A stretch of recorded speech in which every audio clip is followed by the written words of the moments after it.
1, 2, 3. Oh yeah!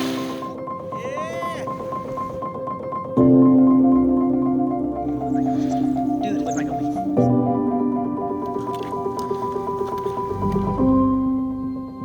My name is Edie Wynn. I've been a member of RWB for 3 years. All right, use stuff now. I had kind of a rough life.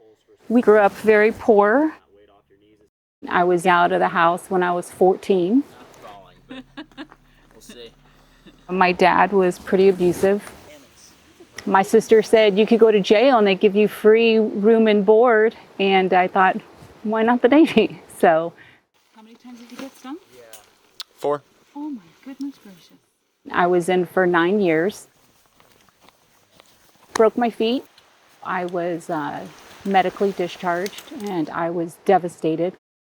I really wanted to stay in the military, but I got a bachelor's degree and a master's degree through vocational rehab. Got married, had kids, and now I'm entering a third stage of my life.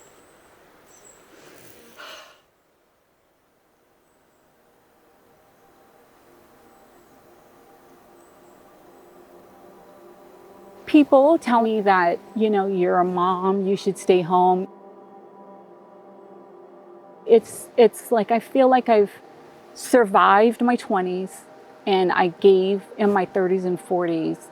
And now it's time for me to take care of myself, take care of my body so I can be there for my children. All right. Ready, Packs on. Right.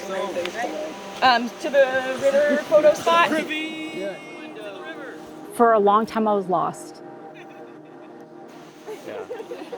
And then I joined the military and found my family.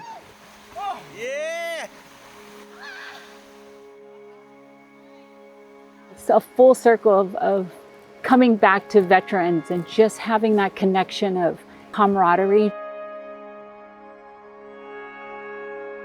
It's just so beautiful. I feel like I've really connected with each and every person that came on this trip. We've been through the same things and we have that in common. Again, this is just a new stage of our lives, so let's just make it the best that we can. This is going to add years to my life.